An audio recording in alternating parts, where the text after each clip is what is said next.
QB Chase.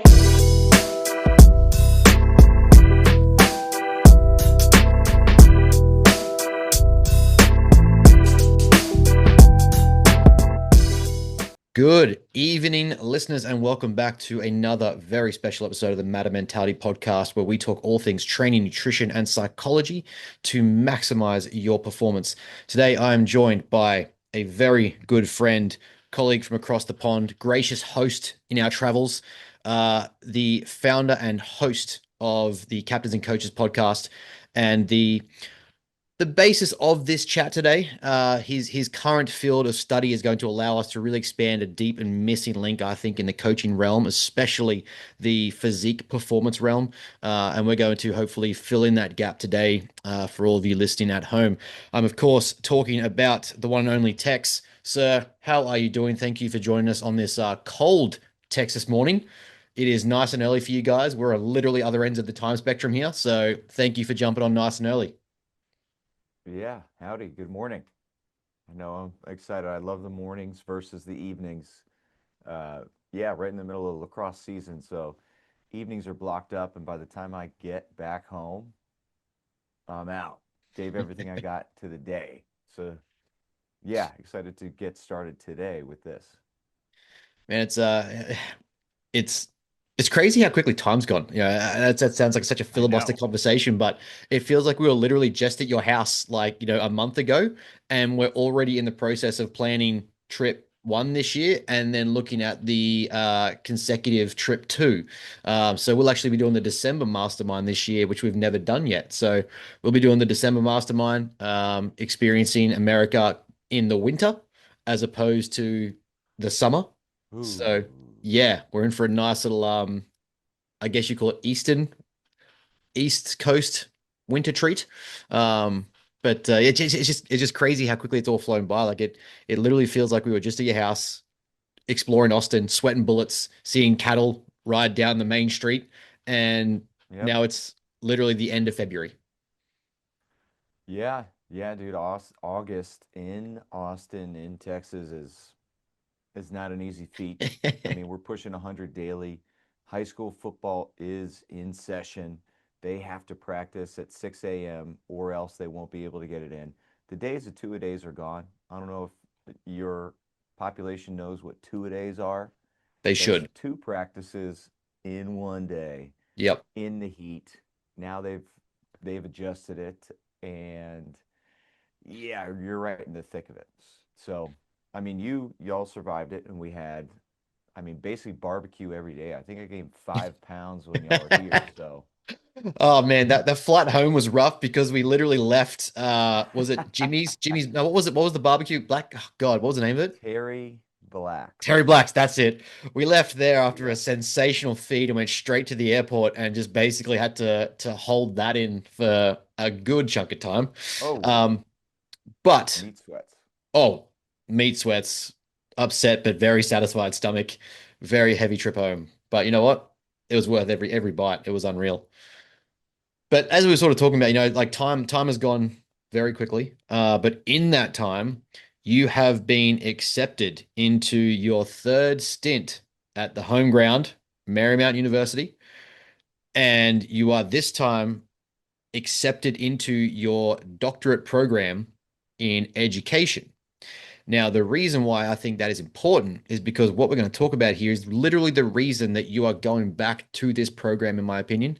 And that is looking at how you are going to help teach college and high school coaches to develop and I would say implant or at least instill the development of social emotional leadership.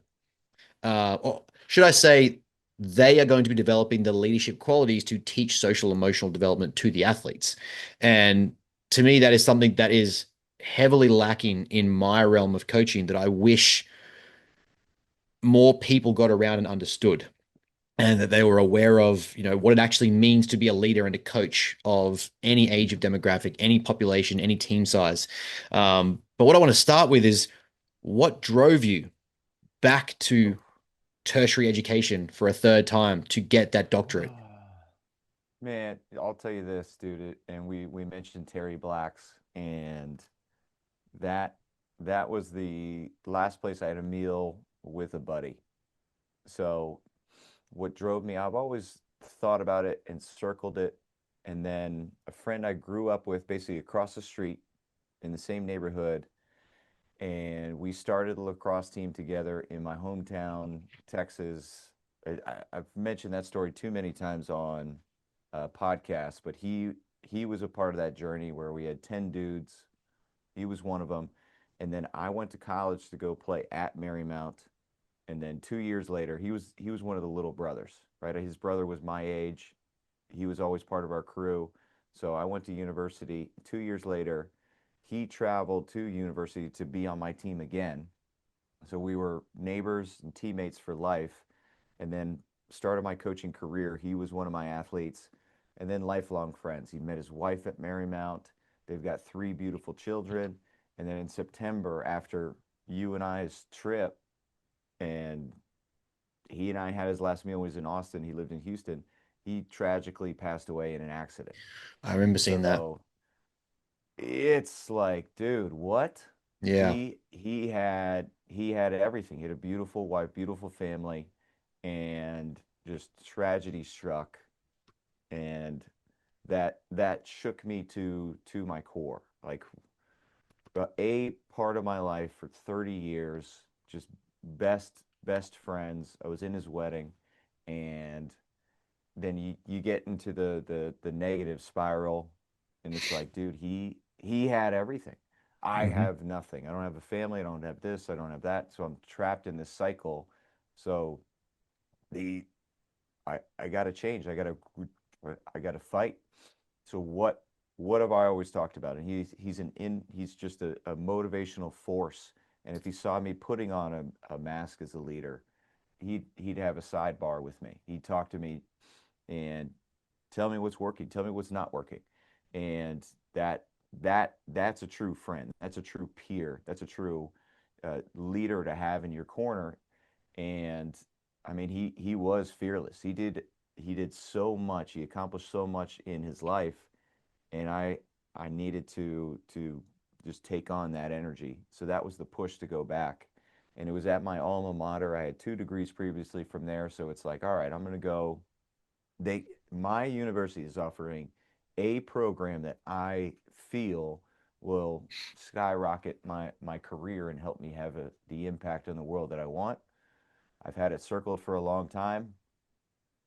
Let's go. So, I just have that motivation and that energy. It is difficult. It is a lot of work on top of all the work I got to do. But at the same time, I'm thinking of him every single day. Great teammate, and that was that push. So Hmm. now looking at his family in respect to, they're starting to get into sports. He's got three boys, 9, 7, and 5. They are starting to play lacrosse in our hometown at the team that Wow. we started 20 plus years ago. And now there's thousands of kids that have been through that program from 10 dudes who wouldn't take no shit from anybody. That is the motivation. So now, how do I continue to educate, and empower coaches Hmm. to understand the power that they have to guide these young men to go and be something in the world? Because the position is abused. It's with a lot of power comes responsibility, and people abuse that to feed their own ego, and they start yelling. But loud does not equal leadership. Hmm. So what are they instilling? What beliefs in these young men and women are they handing off that then they're going to go off into the real world and apply those tools, or allow the negative beliefs that the coach put on them to continue to drag them down? So it's it is that driving force. I love the man. He's like a brother, more than a brother, man. So it drives me every single day, and yeah, I don't want to be sucked down into that negativity, woe is me, and want to use this tragedy as the catalyst, as the moment that pushed me across the threshold, and then utilize that story and not let him be forgotten.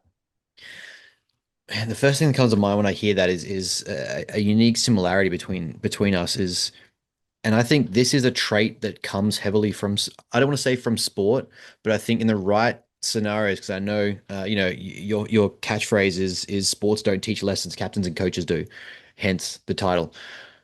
One of the things that I found in people that engage in sport and really absorb sport as a culture and philosophy, I think at a deeper level, when they have the right coaching environment, they have the right team environments, they're well led, is they develop a strong level of resilience and mental fortitude. And the main reason I bring that up is because in a similarity to both of us here is a situation where loss and grief is the thing that pushed us beyond what might have been that sort of that barrier threshold we weren't otherwise going to cross.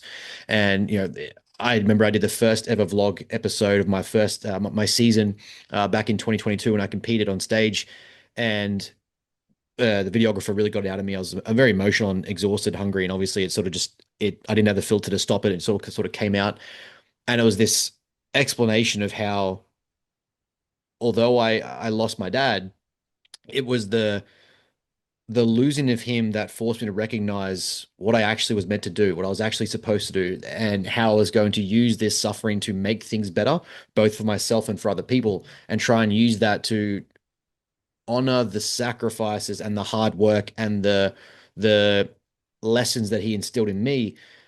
Whereas there was other people around me who, not to say that they grieved or that they that's wrong or anything like that, but they got stuck in that woe is me, life is unfair. How do I, this is not supposed to happen. And, it's just the main reason why I bring that up is it's such a powerful thing to hear a similar story from yourself, that it was loss and grief that kind of pushed that, hey, like I'm meant to do this. I need to do this. And if this is that thing that catalyzes me to do that, then I'm going to make sure that he's remembered through my actions.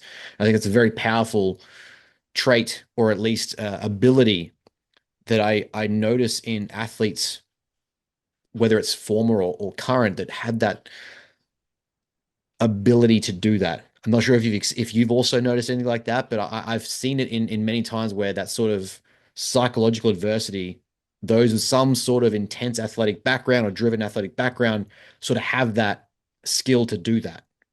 Does that make sense? Yeah, man. And I feel that's resilience, that's anti-fragility. It is the moment. How do you turn this fear, this tragedy into action and make it a defining moment? And if we look at Greek culture, if we look at superhero, Marvel, DC, all the heroes have that moment. And so it's aiming to understand that it's within us, that we can have that as a catapult, just a launch into something great. It sucks. It Mm. sucks. But how do we continue to have that spark and that fire, so when we're not feeling it in the morning, or we're feeling Mm-hmm. overwhelmed, or we're pissed off at the world? Okay, how do I use that? How do we lean into it? And I mean, a lot of us that have accomplished a lot, or we fought for something and we're in a position and we reach an upper echelon, and all of a sudden we start complaining, or we feel stressed, or we feel down about ourselves. But we reached a goal. Mm. We aimed for this. We got to this level, and now we're looking around pissed off. We're Mm-hmm. stressed, overwhelmed. Well, this is what we aimed for. This is what Mm-hmm. we accomplished. And now I'm going to go complain about it? No. Okay, what's next? What do I need to do? Action. So this is the aim, is to understand, with more accomplishments, more goals, more pressure, I've earned it. Mm-hmm. This pressure is a privilege, is a common one-liner. Great, bring it on, and allow me to stay focused. Allow me to now really sharpen my blade and organize and maintain my behaviors to accomplish this goal. Because you know it's easy? Going out on weekends, hanging out, staying where I was. That's Mm-hmm. easy. It's fun. It's It's comfortable. easy. However, it's not what I want to do. I want more. I want to accomplish more because I understand the reverberation. of impact of what I've what I learn, what I can articulate and synthesize to give to a tool to somebody else, then has an impact beyond measure. And that's the focus. And that segues perfectly into, I want to lay a very simple, but also, allow you to kind of explore it more explanation on what the SEL framework is, what social emotional leadership is. I know you've got your five steps, if you will, or five Yep. pillars. Um, and with that, successfully, and congratulations on you were published on talking about this. You shared that with us when we were in America. Actually, I believe you showed us the Mm-hmm. the paper in which the journal that it was It's published right in, which here. is unreal. There you go, which is huge. That's an unreal feat. Um, so what is it exactly? So before we even continue the conversation and people really start to be able to take it in, what are you seeing that these coaches are lacking that this education Mm-hmm. program is going to enable you to solve? And how does the SEL framework allow that to happen? Yeah, so I'll simplify it as this right now. IQ and EQ. A lot of sport coaches and strength coaches are hired for what they know, but they are very bad people persons. They fail to connect, and their inability to communicate well and a kid's confusion, all of a sudden they take that personally. They get Hmm. frustrated of saying that this is the kid's not listening on purpose, or the kid is stupid. They don't understand. They get yelled at. I mean, all of us have experienced that from teachers and coaches. So Hmm. now their intelligence doesn't translate into EQ, emotional quotient. So then, not just what you know, how can I connect with this person, read this person, and then break down and synthesize, to use that word again, the information that I know to get them to remember, understand, and apply. So it's this break. Great, you showed off in a job interview, you're intelligent and super smart, but you're an asshole. Hmm. So now the kids hate you. And when you last 3, 4, 5 years in that position, then on to the next one. Great. And a bunch of kids hate you for the rest of their life. And hopefully not worse, but maybe they believed what you said about them, that they are stupid, that they can't remember all that stuff. That's worst case scenario. Now, okay, we got IQ, we got EQ. Well, let's put ourselves in a position to understand what EQ is, emotional quotient, our ability to connect. So effectively what I've done, I had an awesome job, a year just steeped into child development, went through all the different child development models from physical to social and emotional development. And then one that particular stuck out to me was social emotional learning. Hmm. This is a framework that elementary schools use to model their education. So think about uh, lesson plans that Hmm. elementary schools teach. It's based off if you're in third grade, okay, here's the developmental milestones that our kids are at. Here's what we need to get them so they're prepared for fourth grade. And Hmm. we're gonna build out our lessons. So each grade at elementary school has these frameworks in place based off the research on child development in the brain, and then it helps them craft those lessons.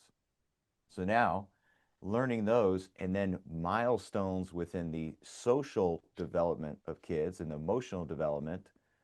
Okay, at 7 years old, this is when at 4 years old, we start to gain independence from mom and dad. We're going off to kindergarten.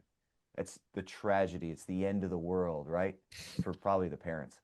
And now but it's necessary. It's healthy. We can't Yeah. stay in that comfortable place forever. It's good that they're branching out there and making friends and socializing. Then at 7 to 11, we start to get into what's called interdependence. So now instead of independence, I'm in my own world. Now you and I are teammates. We're classmates. Hmm. My performance relies on you, and your performance relies on me. So this is in PE. We start to see now team games versus just individual fun skills. Now, okay, it's mixing in basketball, netball, all these different small ball team games. So we can actually learn how to lose. We can learn how to win. We can learn how to communicate. theoretically. Right.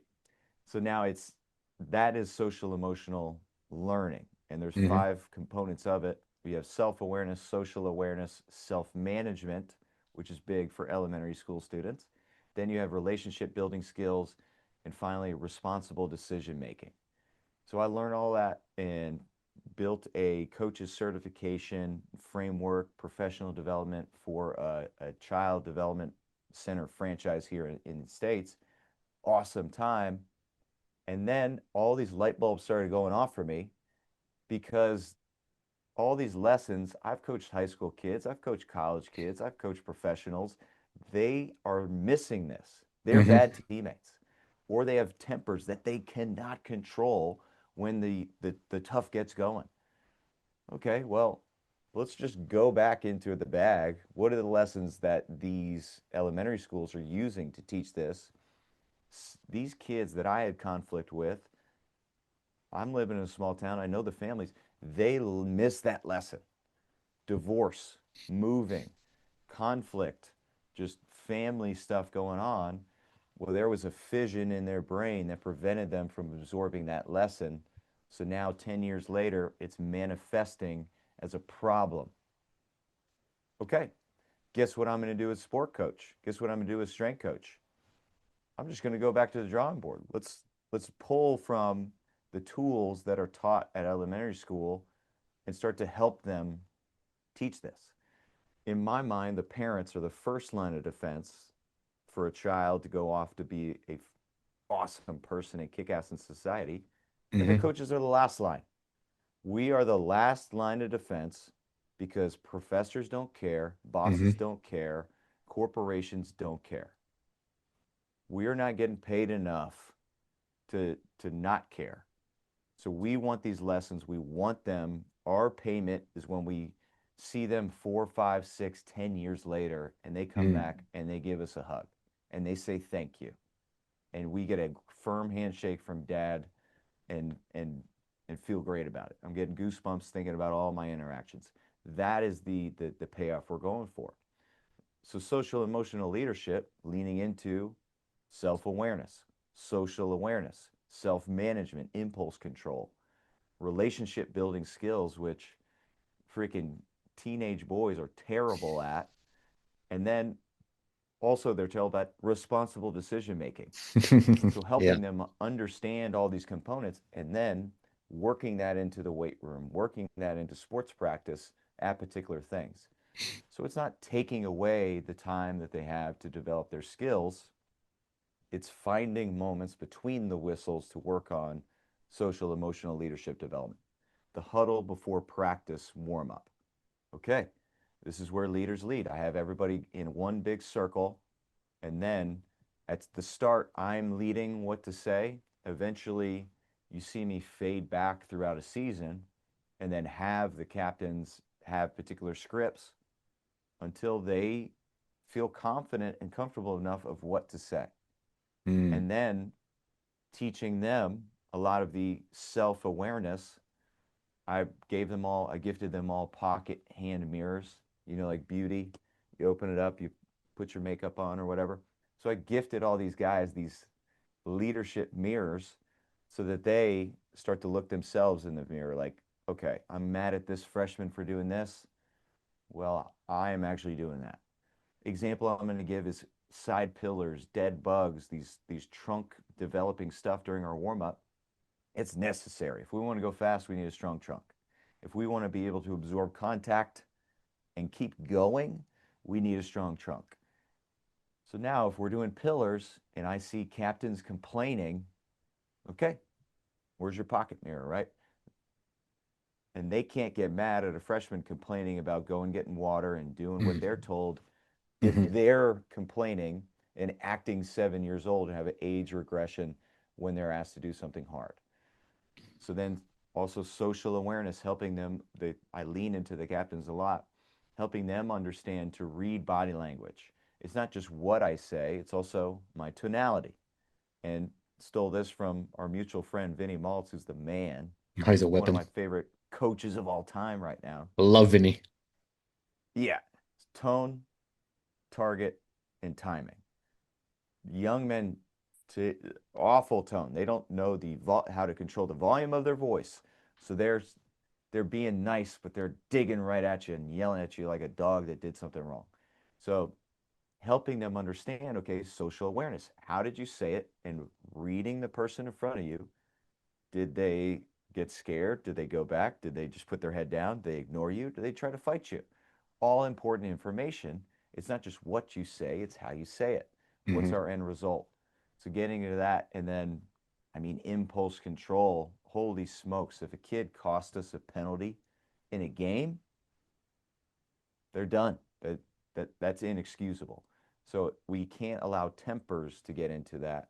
Mm. By the time tempers are flaring and bad calls are happening, in respect to self management, it's too late. So, how I start to temper that is through our language, our awareness of what we're saying. Are we cursing? Do the young men just throw it around? They don't even know. They're not self aware of the language that they're using. So, helping them manage, hey, if you drop an F bomb at practice, 10 push ups. So, starting to curb impulse control within respect to language and just creating a situational aware of like, hey, what I said, that's not right. Mm. Which hopefully can lead to breathing and calming down when things don't go right. So then we have now we can bring in breath work, or if tempers start to flare, send a kid to the opposite end line and be like, dude, I'll meet you there. I need you to run to the end line instead of running a lap and jogging with poor speed form. I hate that. If they're really doing bad stuff, dude, sprint as hard as fast as you can to the other end line. I'll meet you there. Now that gives them time. They're in their body, they're moving, they're dispersing that energy. I'm giving them a minute or two before I take my time to get down there so they can calm down. And now we can have a conversation versus the yelling match. Loud is not leadership that would ensue there. So small stuff like that. These are tools that I'm aware of and using, then handing it off to the captains because that's the expectation that they are the leaders of this team. I'm not their friends. I'm not their pals. There is a clear boundary here. And then the captains are free to pass that boundary and get more of a connection. But it's the same leadership idea. And that leads to the relationship building skills. I lucked into a lot of the relationships that I have. High school teammates were still close. College teammates, even closer. And a lot of the professional relationships that I have continue to grow. I mentioned Vinny, you. So that's the beauty. We learned how to develop relationships and be good people towards each other and respectful and sharing wins in safe environments that feels good. We acknowledge it, and that encourages you to share more wins with me Hmm. and vice versa. So little things like that, dude. I've worked with complete jerks that are terrible at relationship skills, horrible teammates, and then they push other people down talking negatively about them because they think that's going to elevate them in the eyes of whatever social group they're talking shit in. So that's poor relationship skills. That's going to catch up. In my experience, if there's somebody speaking negative about somebody else in a circle and that person's not there, guess what they're going to say about me as Hmm. soon as I leave? The Hmm. same stuff. So, okay, if it's a dear friend, shut them down. If it's not, just walk away and know I'm not going to share anything with that person because they're going to weaponize that information. Hmm. These are relationship skills that are important. You can't trust everybody. You need to have layers of friendships and relationships. You can have your close inner circle. You can have one layer deeper or one layer out on the outskirts of that where it's okay. We're friends. We respect each other, but I'm not going to share my secrets, my passions, my pains with you. We're just going to stay respectful on the outside. And then there's people that, okay, this is a business relationship. I'm going to maintain this, and we have a clear boundary here.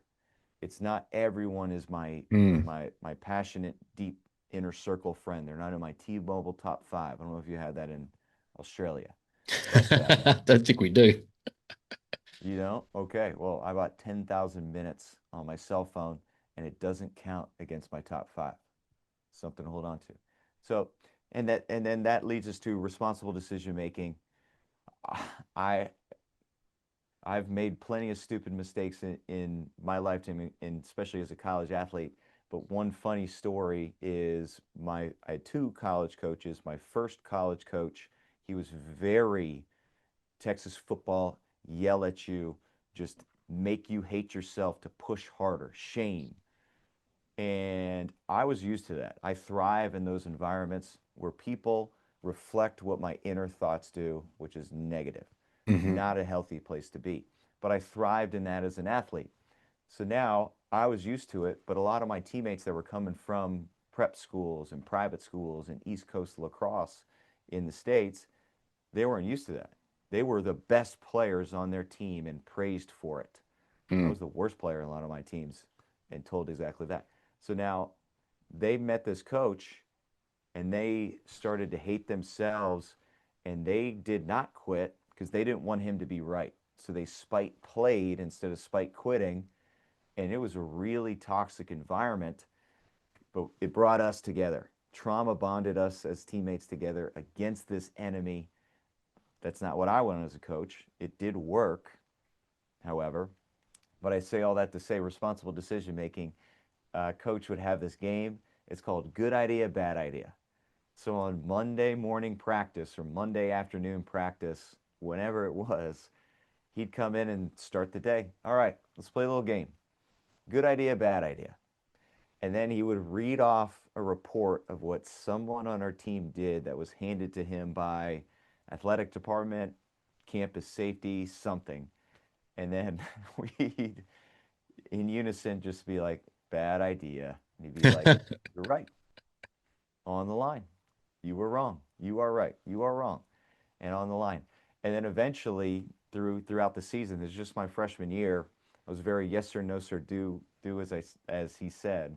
Still that way, but the rest of the guys with a sense of humor would be like, "It was a good idea, coach." He'd be like, "Wrong, on the line." So no matter what we answered, we were running for it. Good idea, bad idea. I almost feel that we started to make irresponsible decisions just to get it back to coach at that point. Um, I digress. Like young men are going to be young men, but aim to still be respectful for each other. And there are lines that you do not cross in that realm where you do need safety to step in. And thank God for a lot of Uber and drivers in place now that will eliminate a lot of excuses and stupid stuff that people can do. Um, but that's through sport. We Hmm. have a mentor that cares about us theoretically that allows us grace and forgiveness so that we can learn these lessons, face the consequences in an environment, and then move on together. We're outside of in society, in the real world. Once you get in there, there's not a lot of grace, there's not a lot of brotherhood, there's not a lot of support, and I mean, you truly pay for your actions against others, against society, against yourself. So create an environment for us to go through this social emotional journey for a lot of the lessons that we missed when we were younger, but now consequences are higher. But at the same time, I hope coaches' skills, the EQ, match what the kid needs, which often they don't. Mm. So this is why go into a lot of the writings and teachings that I do, and then I put out a new course. I had a lot of fun making. It's called "Why They're Not Listening: Coaching Today's Athlete," and I love dive it. into these fun stories, and then the science behind the actions or decisions that I or others made, and then here's how to handle it as a coach. What questions to ask, and then movement based. Okay, we use these movement tools to teach this lesson before life hands it to them. Man, I love that. I love that. That's fantastic. And one of the things, like realistically, what you've just encompassed here is literally to the brand of the punchline of your podcast, which is obviously sports don't teach lessons, captains and coaches do. But it's through sport that I feel like these lessons become available. And as you said, there are room for those lessons in life, but the consequences and the outcomes of those lessons are a lot harsher. They're a lot more they're a lot more stark in reality than what we get from sport. Sport, we have the room to make mistakes. We have the room to correct. Literally, you know, I believe it was Babe Ruth's famous quote, which is basically play at bat. Basically, was I think it's along the lines of play at bat, and essentially along the lines of basically forget the last innings, forget the next innings, play at bat where your feet are, and just stand on the mound and just literally just play at bat. That's what you've got to do, and you have the chance then to practice acceptance. You have the chance to practice self-correction. You have the chance to practice emotional regulation. You know that if the game is still going, if you become consumed by aggression, by fear, by that aggressive urge to just let it, do something stupid, it's going to infect the game. It's going to impact the game.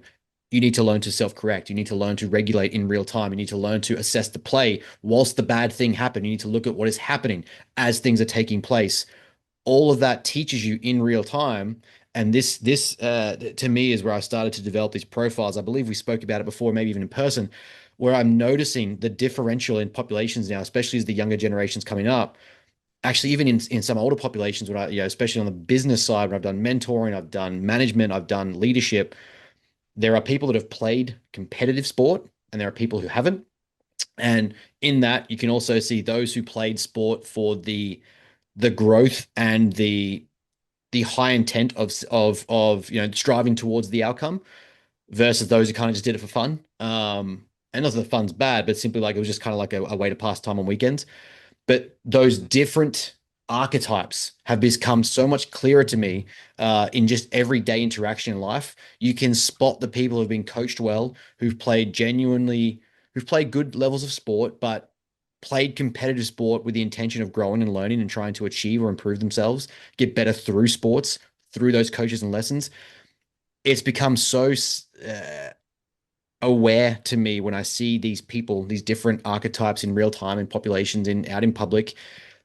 It just shows how important the development that sport plays is, the impact that playing a sport of any kind. I don't even care if it's lacrosse, if it's rugby league, if it's soccer, if it's cricket, if it's American football. It doesn't matter. The benefit that comes from it goes so far above and beyond whether or not you got the win in your 10th grade, high school game, and more about did you get the win of the lessons you extrapolated from that to apply to your life to now make you a better person. And how many people do we know where it's like inside our mastering mastermind group, how many coaches in there would be more ecstatic that the player came back to them and said, I am so grateful to have you in my corner versus, hey, coach, here's that medal I won. Like a very clear example of this. And I think this encapsulates a lot of what you've spoken about here. And this is, I want to translate it in a moment. My youngest athlete, 18 years old, a genuine potential pedigree for the sport that we are in. And I don't like to push that onto kids. I don't like to put that. I just think that he's genuinely passionate. He's humble. He's inquisitive. He's curious, and he's intense, and he's consistent. 6 traits that I live for an athlete. It's not that he's the best. It's not that he has this genetic potential. It's not that he has this lift capacity or anything like that. It's these psychological, emotional traits that he has. And we're not even on his first time on stage yet. And several times now, he's come to me in the gym. I just want to let you know that I appreciate having you as my coach and having you in my corner. And I could start tearing up. And that's not even to say it for show. I could literally, like, to have an 18-year-old have that much respect and humility to say that when we're not even on stage yet. I haven't even produced him the result. I know it's going to happen because I have faith in my ability.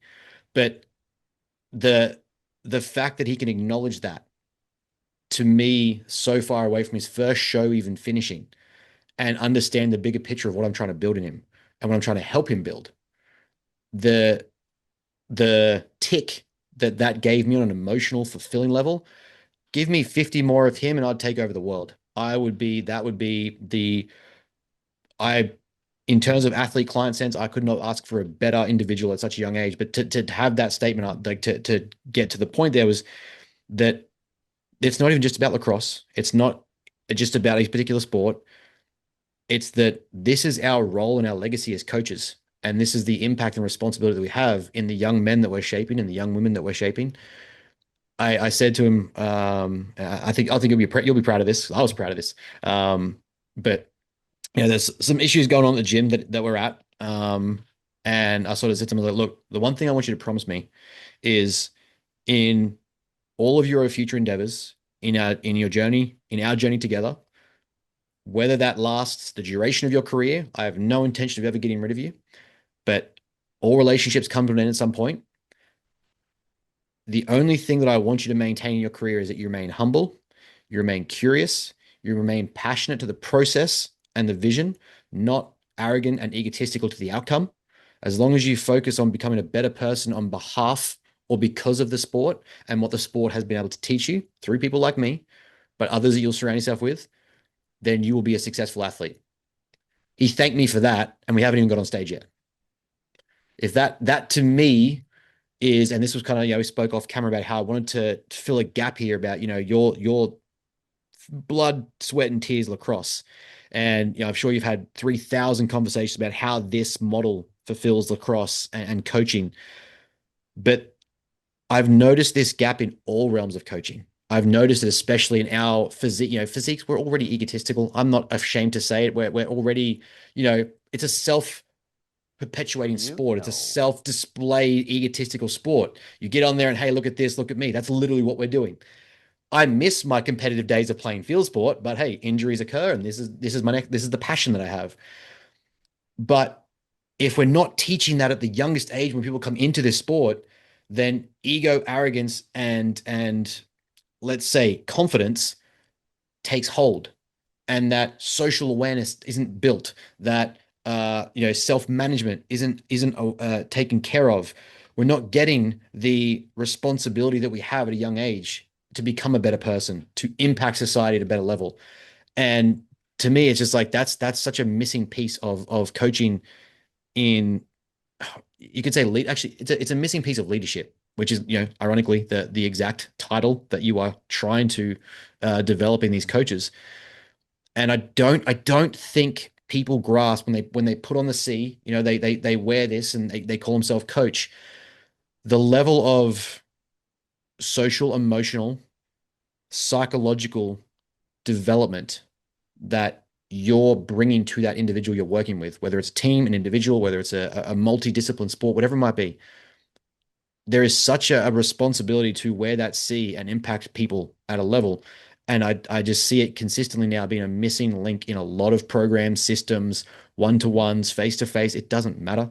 Bodybuilding, it to me, is renowned for it. And the big takeaways I want from this conversation is for people to understand how important it is that leadership position that you have is so much more than whether you got X and O's and who's got the best set protocols and the best exercise selection. And, your client walked away with 10 medals.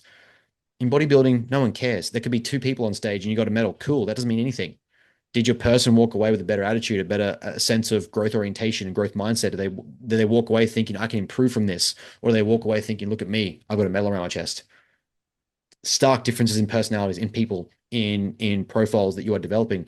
A long-winded way of saying that, I think this transcends so far beyond lacrosse and just field sports. It's a missing trait and ability, skill to be able to coach this and lead this in, I think, pretty much every sport and domain of leadership, business, careers, study. It, like you said, even the fact you said teachers don't care. They're the leaders of the classroom and they don't care. So I think, and again, I would love for you to expand after my rambles, how impactful that is and that responsibility is beyond the field sports, beyond lacrosse, and where that starts to transcend, and your take on that. Yeah, I feel it's important that whether you're a teacher or a coach, you have your passion, your driver, and having your why you're in this. An exercise I do with the coaching staffs that I'm a part of, and I got this from Coach Ryan Davis. He's the strength and conditioning coach, head coach for University of Maryland football, and he has all of his coaches establish three H's where they have share a hero, share a hardship, share a highlight. And then that is his bridge, his tool that he helps his coaches connect with University of Maryland football players. And that program, to help paint the picture for your audience, it's very eclectic group. There's a lot of Island of Misfit toys on there. There's lots of very high caliber, high pedigree individuals that are there on scholarship. So he's got a whole wide range of people with different socioeconomic grow up experiences, life experiences, transferring from different schools. He's got to manage so much on his football program, but he distills and empowers his staff to do so by connecting with them. So I did an amazing podcast with him, Captains and Coaches episode 19, I believe. But that's one tool that he has to help handoff connection to his coaches to then connect with the kids, because we're talking 150 dudes on that football program, a staff of 5 coaches. That's a lot of work. Mm. Now, each of them needs that self-awareness, the introspection to then connect with them. There are hard days, there are frustrating days. So if you are a coach, if you are a leader, why are you doing this? Mm-hmm. And if you're allowing one negative force, and dude, nutrition is like religion. So now if I'm a figure coach or I'm in that bodybuilding world and I'm pushing buttons on nutrition and hold them responsible for their emotional uh, eating, well, I got to be prepared for some emotional backlash against Mm-hmm. me. And Mm-hmm. so I'm used to young men just acting out or Mm-hmm. acting in against themselves. I can manage that. They bark back at me, but there's nothing I haven't heard. Now in the Yeah. world of figure, where we're having basically food religious battles on top of the emotions, on top of being hangry, you really got to be anchored in yourself and then Yep. realize this is not personal. This is they're going through it right now. Mm-hmm. And it helps that you've been through it. I couldn't coach a figure athlete. I'm good. I like myself. So now, and dude, we've trained together. I get so bored Yeah, doing this is a fact, bodybuilding. people. This He was so bored out of his mind. I even had to invent I'm like, supersets just to keep him entertained. yeah, is this is it? We just 1, 2 sets. Yep. Then what do we do? Yep. We move We on. Okay. And then what? So, and then I put Ben through an athlete workout. That was entertaining. That was So a good that's on time. social. Yeah. So it's I digress. You need to be secure in yourself. You need to be self-aware and then socially aware of, okay, what I said triggered this, and go from there. Man, Can I give you a really quick teachers, example? yeah. I just want to give you a really quick example here, just for listeners. I don't want to digress your point very long, but just on that, being aware of yourself, what you say as you're learning as a coach. I had a young girl. I don't say young girl. I had a female client, and she wanted to do very well. Absolutely crushed it. You know, had a fantastic season, but she was also very emotionally, what's the word? Conflicted, coming from a background of psychological issues, but also had done a lot of work to fix them.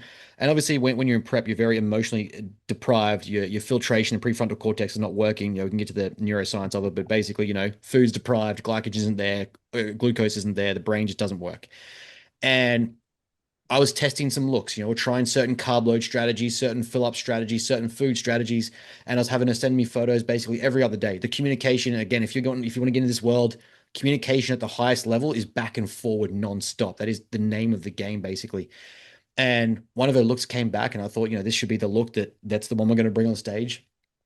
And all I'd said was it didn't go bad. It just didn't, you know, it produced a different outcome. And I was like, yeah, today's look. It's an interesting look today. She isolated the word interesting, removed everything else that I said about how good she was looking, and this was just a test and a trial. Isolated that one word, put it in bold, emphasized and capitalized it. What do you mean by interesting? immediately dropped her tone, immediately brought out old, body related issues, and immediately brought out sort of like that negative spiral. I had to catch that so quick. And from that conversation, I have never used the word interesting to a female client ever again. Hey, studying this is interesting. Sure. Look, hey, maybe go read this. It'll be interesting. But in terms of describing a result, a response, their aesthetic, their appearance, have never used the word interesting again. Not because I think it's bad, but because in real time, I saw that athlete revert back to a state that I don't want them to be in from language that I chose.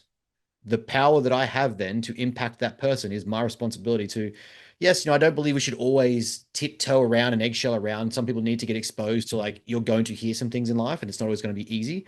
But in the depth of a prep, in the depth of a camp or of a fight camp or a combine season, or we're coming up to tryouts, you don't want to create a state of emotional instability in an athlete who's coming up to a level of degree of performance and outcome, right? So that was just a real example there for people to understand. Is like, I've made these mistakes. Tex has made these mistakes. We've done these things, and in real time, we have learnt those skills to say, we're not going to do that again. This is a framework you can use.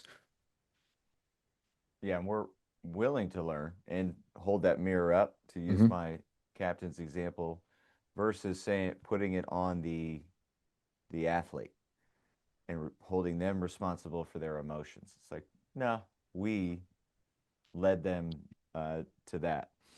So on that, with, again, spend a lot of time in child development and parenting, understanding the perspective there.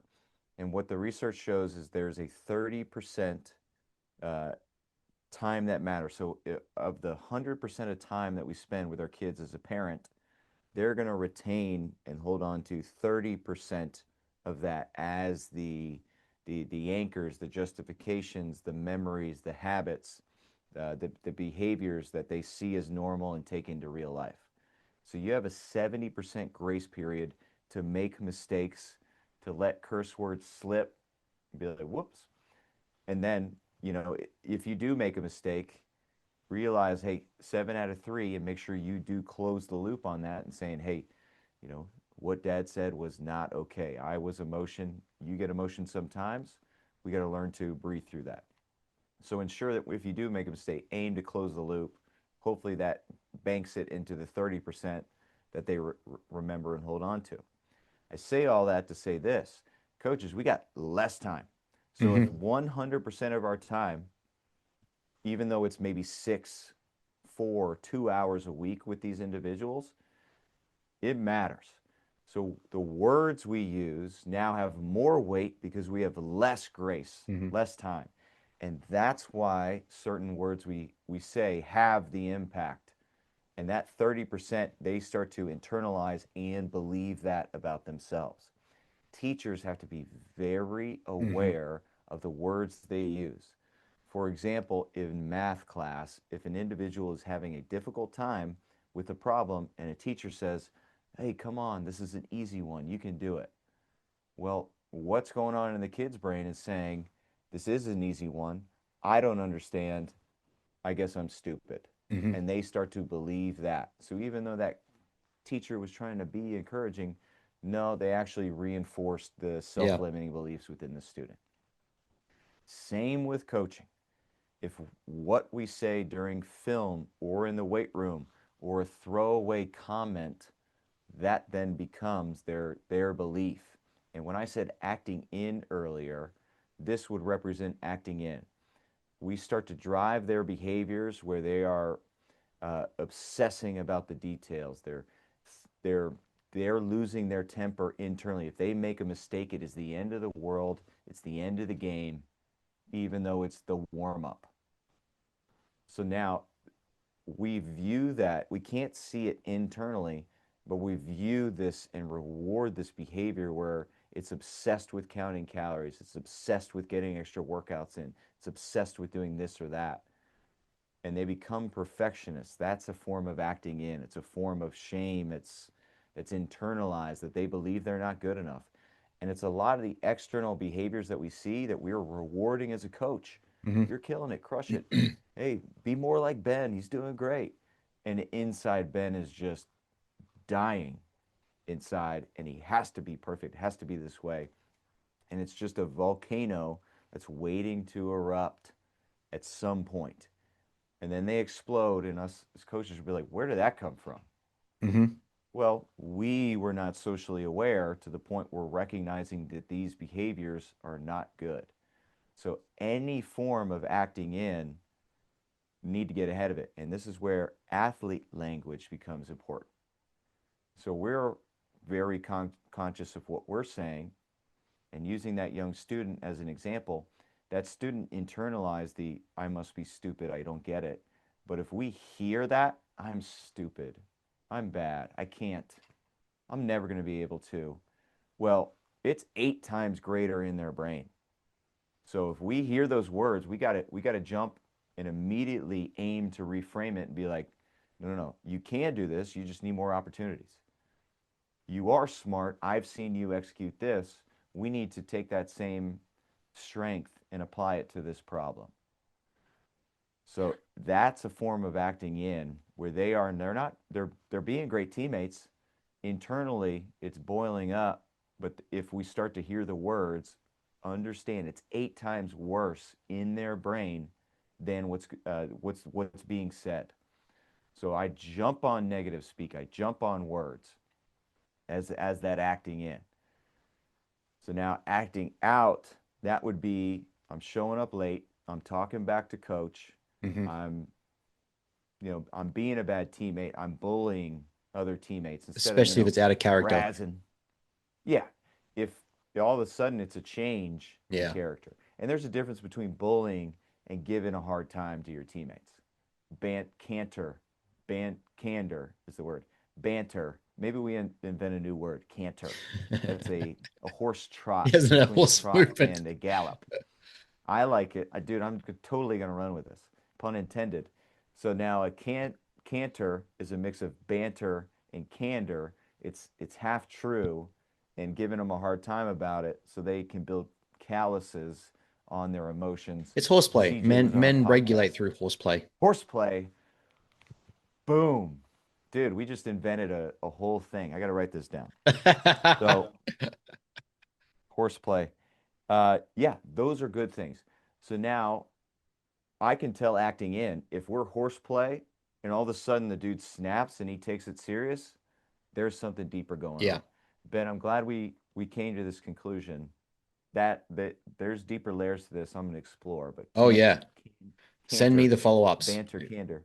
If I had the And mental capacity right now, I would double down with you. But my brain ain't yeah, working too good in patent prep right now. pending. Patent pending, everyone. So now, yeah, acting in is and Jim Davis of Good Athlete Projects, he calls this scanning for deltas. If there's some change in behavior, especially Mm, in the form of talking back, or they're trying to be funny and trying to be the distraction, okay, I'll take them aside and speak to them. Dude, what's going on? Because they want attention.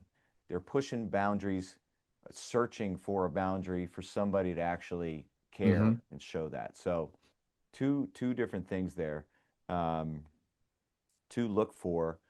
And then I'm glad you said the limbic brain of where they default to this fight, flight, freeze. This is where I say loud is not leadership. The hmm louder I am, the more I get them into their limbic brain where it's fight, flight, or freeze. They may do exactly what I yell at them to do at the moment, but that's compliance because they don't want me to get any madder, hmm more mad. I don't know what the right term there is. So they don't want to piss me off anymore. So they're going to comply. I didn't drive a responsible decision. hmm They just complied because they don't want to make me any more mad. So now fight, flight, freeze. What I want to avoid is freeze. If that happens on a field or a court, we're going to be on a highlight reel. We're going to get embarrassed. hmm It's going to piss me off even more. But did I condition fight, flight, freeze when they made a mistake? Or did I remain calm and go and call out that mistake and be okay? What happened there? What could we have done? What were you aiming for? What's going on? What did the defense give you? So there's certain questions that I can ask to find out where they are in their brain. And this is also, I just did a podcast on this. This is where the child development research comes into play, is how I temper my coaching. So Piaget, I have the book here somewhere, Good old but Piaget. yeah, different stages of learning. Hmm. And his is a very linear model: Hmm. 0 to 2, 3 to 6, 7 to 11, and then 12 plus. Hmm. So now the 7 to 11 is very important because this is that interdependence stage I talked about. We're very concrete thinkers in that age group. We only see what's in front of us. Hmm. If we're doing math problems, it's where we start to integrate real life into this, so we can try to learn math that's right in front of us in the real world. If we're learning sports, we can't call a timeout and talk about plays. It's okay, here's exactly what I need you to do right now. Go do it. So they can only see 6 inches in front of their face and process that. That is their reality. There's no goals, there's no forward thinking. It's right here in front of their face. That's concrete thinking. Now, at the stage 4 of Piaget, now I can talk about hypotheticals and plays. If they do this, then you do that, versus do your job, one moment. So now in stressful situations, depending on the scenario, the experience, the conditioning level so much, a lot of us default back to concrete thinking. So if I'm a good coach, I can recognize that. And now from the sideline, I'm saying, hey, pass, pick, cut, open, shoot. That's a shot. So I'm helping them navigate that, because it's the fourth quarter. We're super stressed. We're super tired. Okay, well, I can be their decision making brain right now. So now think about, within responsible decision making, substances off the field, we get back into limbic brain, 6 inches right in front of our face. Okay, we usually make poor decisions because we can't see the consequences in front of us. So that I'm knowing this and helping guide concrete thinking. Hey, guys, tonight, I know we won. Win or lose, you usually make the inappropriate decision, but understand, hey, next week we have a game today. So understanding the brain in stressful situations, I can help navigate their decisions. Before stressful situations, I can help plant a seed of conscious on their shoulder and hopefully allow them to make the appropriate decisions before they step into the stage 3 concrete thinking brain. Right? That's why we booze. That's why we do different stuff, is to get to the simplicity of life that's 6 inches in front of our face. Cool. I get it. I understand. It's a great time. However, there's also bigger things and goals out here.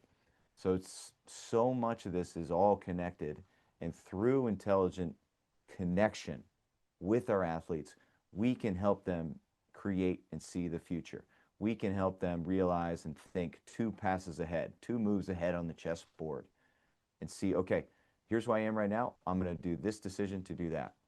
And this is why I love our mastermind group, because Hmm. that's Cav's playbook, and I'm using a notebook that he gifted me here that talks about different awareness, different goals, uh, results, resilience, and relationships, shallow versus deep thinking, and all these different things.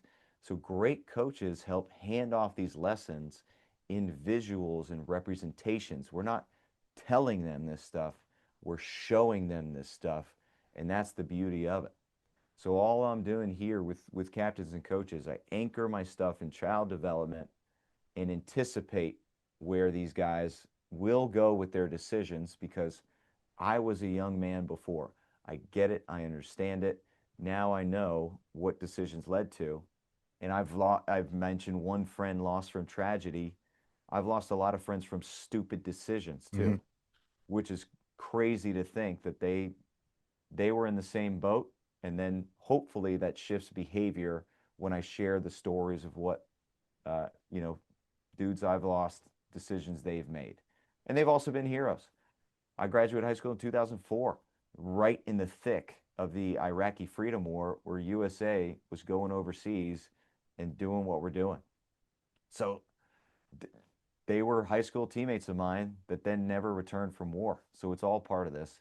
And I mean, that's that great coach is taking all of our life decisions, expectations, executions, and distilling and synthesizing them down for great stories, intentional lessons to help people go farther than we had, stand on the shoulders of giants.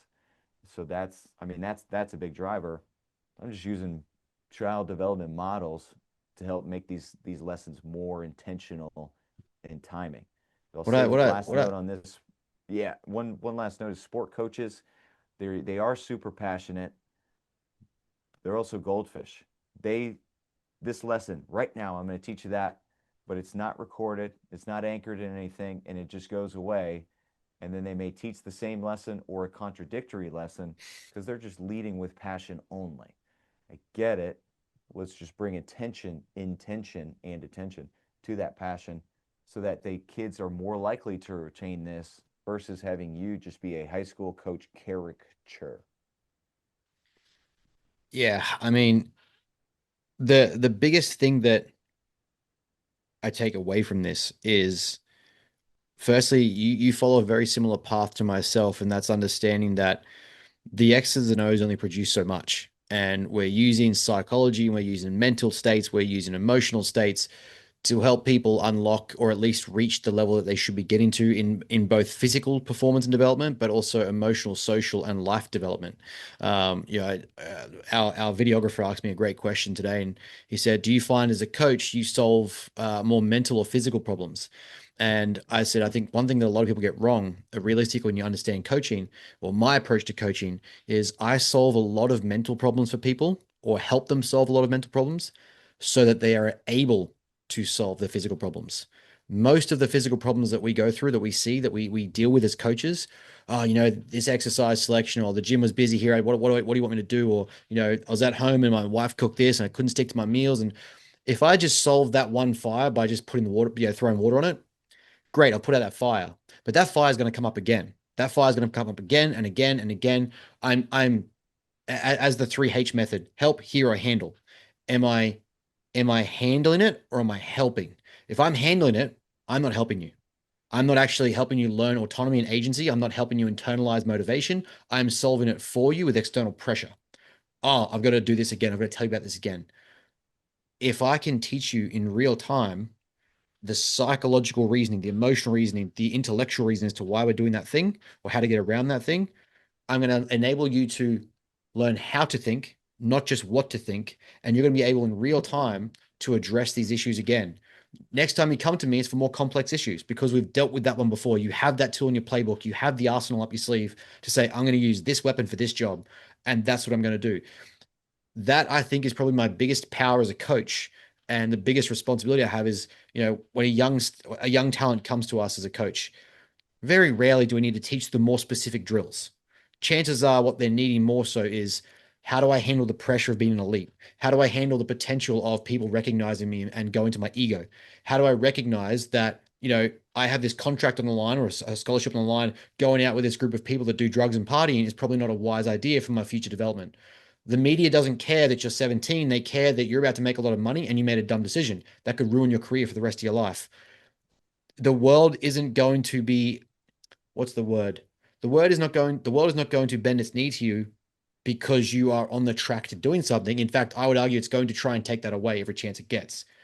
Oh yeah. So as coaches, a lot of what we do realistically, if you truly love coaching, not just saying here's your X's and O's, don't talk to me. I think the C word gets thrown around way too often, and that's just me being picky and probably pedantic, but I digress. If you are genuinely what I believe a coach is, that is a leader, as a role model, as a visionary. It's leading by example in many different ways, both in life and in your chosen sport or field. Then we are solving more mental problems than we are physical problems. The physical problems solve themselves on behalf of fixing the mental problem the person's going through, in my opinion.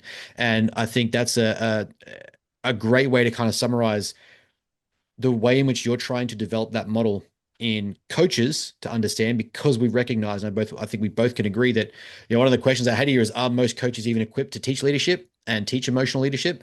And No. your degree of education literally wouldn't exist if that was true. So we know that they're not. And that's why I think this is so important, is that you are, and why I wanted to have this conversation, so that every coach, any coach that listens to this, whether it's about lacrosse, whether it's about basketball, NFL, football, bodybuilding, physique development, it doesn't matter. If you have the C word next to your name, it is a responsibility to wear that jersey. It is a privilege, but it's also a high degree of pressure and responsibility, because you are impacting every single person you work with, whether intentional or not. It's just like The Art of Coaching. I'm sure you've read that. Cav loves that book, recommends it, by Justin Rooney. I believe is it The Art of Coaching? Sorry, Coach to Coach. And Oh yeah, essentially there was Martin Rooney. yes, Martin Rooney, and there's Enthusiasm. what's that? Enthusiasm. Yes, exactly. And there's a sentiment Exactly. where he talks about culture is not an off and on switch. It's not taught. It's it is something that is always on, whether you teach it or you don't, whether you fester it properly or whether you let it, it's toxic. It's always on. It's just your choice as to whether or not you teach it properly and actually build it. It's the same way with leadership and emotional development in your athletes. It doesn't matter if you think that you have that emotional role. It doesn't matter if you think you have that leadership role. If you are taking someone on to work under you, and that you are serving them, and that you are in a position they look up to, you are leading them. How you display behaviors, how you display traits, how you display your skills, how you explain things, how you communicate, all of that falls under the banner of leadership, and all that falls under the the lessons and the internalized education they will take. And you can either make an impact on that person for the rest of their life in a positive way, or you can send them down a spiral that will burn them out from ever playing that sport ever again. And that to me is to summarize basically what we've spoken about here, because I could tangent on this with you for 3 hours. But I wanted to tie this to something actionable, because you have a lot of great stories, anecdotes. You put this course together. I want to tie it to something actionable, whether you're a bodybuilding coach, a performance coach, a field sport coach, a team coach, or a sort of individual skills talent coach. If you're listening to this and saying, I have no idea what EQ is, I'm recognizing that I don't do those things. What is one thing that they can start practicing tomorrow that will help them start to build this out and actually become a better coach, not just a prescriber of X and O's? People are patterns. So if you consistently find yourself in environments or working with people that frustrate you, or just different scenarios, there's a consistent theme, pattern, problem in your own life, well, this is becoming self aware. The world is not against you. You put yourself in that position. So now, how are you going to get yourself out? For a coach, I'd advise you probably use your own advice. What are you giving people to help them? That's probably exactly what you need. And through some Mm, crazy, deep seated psychology, it's been right in front of your face the entire time. correct. So, understanding yourself is going to put you in a position to then lead others. And self leadership is a daily practice. There is no skipping it. Hmm. The pitfalls, the shortcuts, the downfalls, the relapses, whatever it may be, understanding yourself and how you get through those are going to tool you up to be a great coach, because other people are going through those same problems, and you have the toolkit to then guide and lead them. You're probably not if you're just selling programs, but programming is easy. People are not. That's a Brett Bartholomew quote. So now, got to look at yourself in the mirror, and what goals do you have for yourself, and are your actions matching those goals? I love that. Yeah, if you could summarize this, one powerful question that will actually probably stop you for a minute to actually think. If we look 10 years down the track, what kind of men and women are your course producing that you will look at and say, I've succeeded? Because, we can all, between both of us, the people in our coaches circle, in our mastermind, there are medals upon medals upon medallions upon trophies. if we use that as our diagnostic for success, I think we failed. Um, but what you are trying to strive towards, what I'm trying to strive towards, what you put out in 10 years' time, we're down the track 10 years from now. The coaches, male and female, that come out of your program, out of your course, out of what you were studying and where you'll extrapolate and expand that to, what do you produce and what looks like success in that realm? That that is an easy answer to a difficult question, and the answer is real relationships. Coach gets invited to the weddings. Coach is then Hmm. mentioned in the company speeches. Coach is you see them back in town, and a 3 minute coffee that you ran in for quickly turns into a 30-minute conversation with family. So the that deeper relationship, and that's the aim. And I mentioned coaches, high school coaches, they become caricatures. They just become butt ends of jokes, funny quotes and one-liners that were thrown out there. So they're still remembered often by guys, but they're not responsible for a lot of this. So the aim is to help you understand yourself so you become this transformational coach that truly changed the trajectory of other people's lives. And that has nothing to do with the weight on the bar. It's got nothing to do with the scoreboard. It's everything for how you were a vehicle to take them where they can't take themselves, that they want to go, to use another Martin Rooney quote. And what is wild to me is I have a lot of trash talkers and people that go out of their way that don't follow me to negatively comment on my posts. And it's like, what? All I'm talking about is getting people to believe in themselves and tell some funny stories and this or that. And comments are in lines with like, well, yeah, but what athletes have you worked with? And so they're trying to do that thinking where it's like, oh, what professional athlete did you work with that then I can then justify the use and the understanding of this? And it's like, you don't get it. Thousands and thousands of people that you've never heard of. And you know what? They're grateful, they get it, and that's what I'm focused on. Not whatever, one-to-one thing you're trying to do. And any coach that claims responsibility for their athlete's performance, I wouldn't trust them because there's a whole ecosystem that Yeah. goes into that athlete's success, from sport coaches to performance coaches to nutrition to then even their home life that's very healthy and Hmm. successful. All factors outside of this. So now, if you're aiming to then attribute it to one, well, unfortunately, your process of thinking is most likely going to lead you to failure.